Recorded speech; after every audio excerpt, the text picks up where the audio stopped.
News paper March 3, 2025 திங்கட்கிழமை. So 12 பக்கம் இருக்கிற அந்த நியூஸ் பேப்பரில் இருக்கிற ரொம்ப முக்கியமான நியூஸை மட்டும் நான் இப்போ ரீட் பண்ணுறேன்.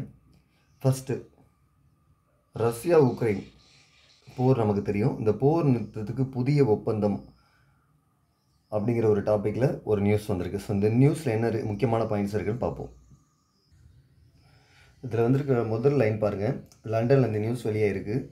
ரஷ்யா உக்ரைன் இடையே போர் நிறுத்தம் ஏற்படுவதற்கான புதிய ஒப்பந்தத்தை தயாரிப்பதற்கு என்னென்ன நாடுகள் ஆதரவளிக்கின்றன அப்படிங்கிற கொடுத்துருக்காங்க. என்ன நாடுகள்னு பார்ப்போம். பிரிட்டன், பிரான்ஸ் மற்றும் உக்ரைன் ஆதரவளிக்கின்றன.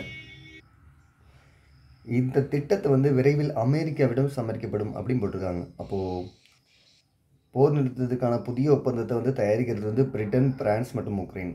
ஸோ எந்த நாடுகள் அந்த ஒப்பந்தத்தை தயாரிக்கிறாங்கன்னு பார்த்தா பிரிட்டன், பிரான்ஸ் மற்றும் உக்ரைன். அந்த திட்டத்தை யார்கிட்ட கொடுக்குறாங்கன்னு பார்த்தா அமெரிக்காட்ட கொடுக்குறாங்க. ஸோ பிரிட்டன், பிரான்ஸ் ஞாபகம் வச்சுக்கோங்க. உக்ரைன் நமக்கு தெரியும். ஸோ பிரிட்டன், பிரான்ஸ் அமெரிக்காட்ட சமர்ப்பிக்கிறாங்க. இதில் முக்கியமான இன்னொன்று என்னென்னா, பிரிட்டனோட பிரதமர் அவரோட பேர் கியர் ஸ்டார்மர். கியர் ஸ்டார்மருங்கிறது பிரிட்டனோட பிரதமரோட பேர். இன்னொன்று நமக்கு தெரிஞ்சது தான், அமெரிக்காவோட அதிபர் டொனால்ட் ட்ரம்ப்பு. அப்புறம் உக்ரைனோட அதிபரோட பேர் செலன்ஸ்கி. ஸோ இந்த 3 அதிபரோட பேரை ஞாபகம் வச்சுக்கிடுவோம். பிரிட்டன் பிரதமர் கியர் ஸ்டார்மர், அமெரிக்காவோட அதிபர் டொனால்ட் ட்ரம்ப், உக்ரைனோட அதிபர் செலன்ஸ்கி. ஸோ இந்த 3 பேர் இதில் வந்திருக்கிற பேர்கள். இந்த ஃபோட்டோக்கு கீழே பார்த்தீங்கன்னா ஒரு முக்கியமான இன்னொரு பிரதமரோட பேர் இருக்கும். இவர் தான். இவர் யார் அப்படின்னா, இந்த மீசை இல்லாமல் இருக்கார்ல, மீசை இல்லாமல் கேராக பெருசாக வச்சுக்கிட்டு, இந்த பிரதமரோட பேர் இமானுவேல் மேக்ரான். ஸோ இவர் தான் ஃப்ரான்ஸோட பிரதமர். நம்ம பார்த்த முக்கியமான 3 நாடுகள் பிரிட்டன், பிரான்ஸ். ஸோ அந்த பிரிட்டன், பிரான்ஸுக்குரிய அதிபரோட பேர் இங்கே கொடுத்துருக்காங்க. பிரான்ஸோட அதிபர் இமானுவேல் மேக்ரான். பிரிட்டனோட பிரதமர் தான் கியர் ஸ்டார்மர், நடுவில் இருக்கிறார்ல இவர், கண்ணாடி போட்டிருக்கிறவர் கியர் ஸ்டார்மர். உக்ரைனோட அதிபர் ஜெலன்ஸ்கி, அவர் கோட்டு போடலை. இவர் ட்ரம்ப்போட பேசும்போது சொல்லியிருப்பார், இதில் நான் வெற்றி பெற்ற பிறகு நான் கோட் போட்டுக்கிறேன், ஒன்று விலை உயர்ந்த கோட் போடுவேன், இல்லைனா சாதாரண கோட் கூட போடுவேன் அப்படின்னு சாதாரணமாக பேசியிருப்பார். ஸோ அந்த கோட் போடாமல் இருக்கிற இவர் தான் ஜெலன்ஸ்கி. நடுவில் இருக்கிறவர் கியர் ஸ்டார்மர், இவர் எமானுவேல் மேக்ரான். ஸோ அந்த ஃபோட்டோ பார்த்துக்கலாம்.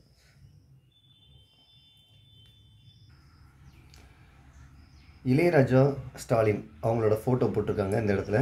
ஸோ அந்த ஃபோட்டோ வச்சு என்ன சொல்கிறாங்க அப்படின்னா, லண்டனில் மார்ச் 8 இசையமைப்பாளர் இளையராஜாவின் சிம்பொனி இசை நிகழ்ச்சி நடைபெற உள்ள நிலையில் அப்படின்னு சொல்லி போட்டிருக்காங்க. அப்போது மார்ச் 8 லண்டனில் தான் இந்த சிம்பொனி இசை நிகழ்ச்சி நடைபெறும்.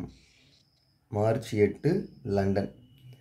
சிம்பொனி இசைங்கிறது இளையராஜா அவர்கள் உருவாக்கிய இசையின் பெயர் அப்படின்னு ஞாபகம் வச்சுக்கோங்க. சிம்பொனி இசை நிகழ்ச்சி தமிழக அரசு சார்பாக அங்கே நடைபெற உள்ளது.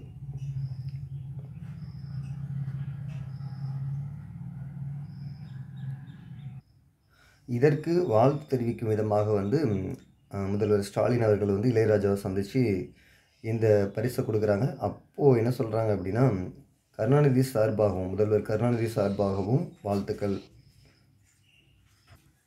அப்படின்னு சொன்னதும், அதற்கு இளையராஜா என்ன சொல்கிறாங்க அப்படின்னா, கருணாநிதி தான் இசைஞானி என பட்டத்தை எனக்கு கொடுத்தார், அதை இதுவரை மாற்ற முடியவில்லை அப்படின்னு சொல்லி போட்டிருக்காங்க. அப்போது கருணாநிதி தான் இசைஞானி பட்டத்தை கொடுத்தார் அப்படிங்கிறதையும் நீங்கள் மார்க் பண்ணி வச்சுக்கோங்க.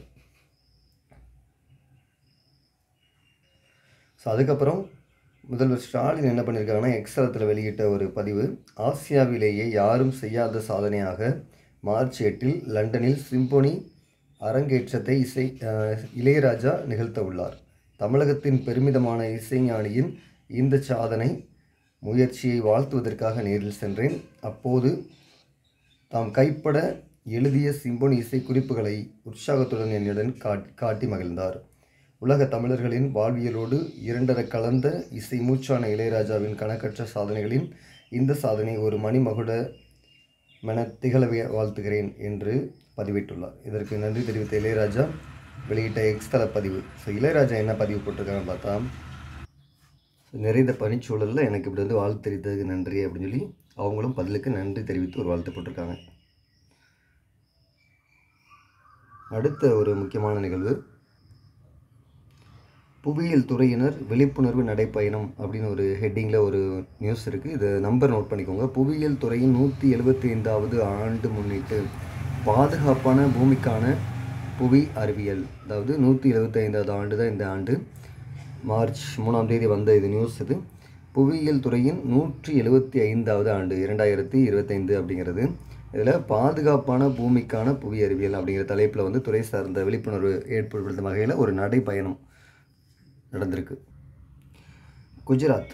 குஜராத் பற்றி ஒரு சின்ன நியூஸ் என்ன அப்படின்னா, குஜராத் பயணம் மேற்கொண்டுள்ள பிரதமர் நரேந்திர மோடி அந்த மாநிலத்தின் பிரசித்தி பெற்ற சோம்நாத் கோயிலில் அப்படின்னு சொல்லி போட்டிருக்காங்க. அப்போ குஜராத்தில் தான் என்ன கோவில் இருக்குது அப்படின்னா சோம்நாத் அப்படிங்கிற ஒரு கோவில் இருக்குது. ஸோ குஜராத் சோம்நாத், அதை அண்டர்லைன் பண்ணிக்கோங்க. ஏற்கனவே வந்த நியூஸோட தொடர்ச்சி தான் இது. உத்தரகாண்ட் பனிச்சரிவு பற்றியது. மேலும் 4 பேரின் உடல்கள் மீட்புன்னு போட்டிருப்பாங்க. இதில் முக்கியமானது என்ன அப்படின்னா, உத்தரகாண்டில் இந்த ஆக்சிடெண்ட் எங்கே நடந்துச்சு, அதாவது பனிச்சரிவு ஆக்சிடெண்ட் எங்கே நடந்துச்சுன்னா மனா அப்படிங்கிற கிராமத்தில் தான் நடந்துச்சு. ஸோ மனா அந்த கிராமத்தோட பேர் அண்டர்லைன் பண்ணிக்கோங்க. ஸோ ஒரு விண்கலம் பற்றிய அடுத்த நியூஸ் என்ன அப்படின்னா, அந்த விண்கலத்தோட பேரை பார்த்துருங்க. ப்ளூ கோஸ்ட் நிலவில் தரையிறங்கிய தனியார் நிறுவனத்தின் இரண்டாவது விண்கலம். அப்போ இரண்டாவது விண்கலம் என்னன்னு கேட்டால் ப்ளூ கோஸ்ட்னு சொல்லலாம். இது எப்போ அப்படின்னா ஜனவரி 15. இப்போது ஏன் இதில் இந்த நியூஸ் இங்கே தான் ஆரம்பிக்குது. கடந்த ஜனவரி 15ஆம் தேதி அமெரிக்காவின் புளோரிடா மாகாணத்தில் உள்ள கென்னடி விண்வெளி மையத்திலிருந்து அந்நாட்டின் ஃபயர்ஃப்ளை ஏரோஸ்பேஸ் தனியார் நிறுவனத்தின் விண்கலம் நிலவுக்கு அனுப்பப்பட்டது.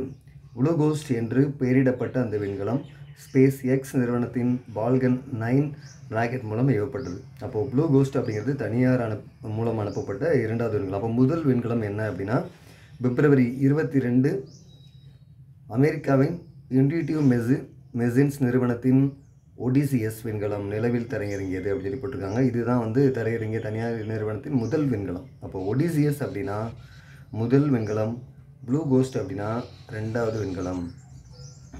ஒடிசிஎஸ், ப்ளூ கோஸ்ட். ஒடிசிஎஸ் ஒரே ஒரு வேர்டு தான் இருக்கும், ப்ளூ கோஸ்ட் 2 வேர்டு இருக்கும். ஸோ ஒரு வேர்டு இருக்கிறது 2 வேர்டு இருக்குது ரெண்டாவது. ஞாபகம் வச்சுக்கோங்க, இந்த 2 விண்கலம் தான் வந்து தனியார் மூலமாக வந்து ஏவப்பட்ட 2 விண்கலங்கள். பாகிஸ்தானில் ஜனநாயகத்தை மீட்க சர்வதேச உதவி, இம்ரான்கான் கோரிக்கை அப்படின்னு போட்டிருக்காங்க. என்ன அப்படின்னா, பாகிஸ்தானில் வந்து ஜனநாயகம், மனித உரிமைகள் அப்படிங்கிற விஷயங்களை வந்து ஹெல்ப் பண்ணணும் அப்படின்னு அமெரிக்கா முதலான நாடுகள்கிட்ட வந்து உதவி வேண்டும் அப்படின்னு இவர் கேட்டிருக்காரு. இவர் யார் அப்படின்னா முன்னாள் பிரதமர்,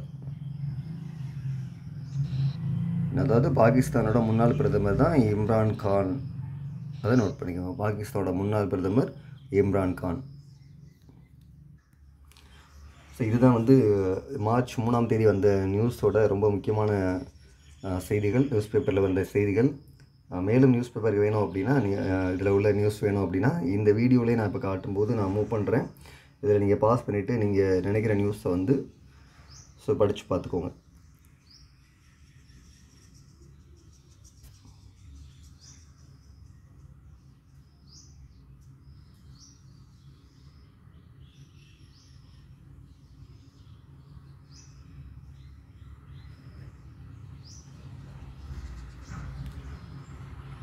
Thank you.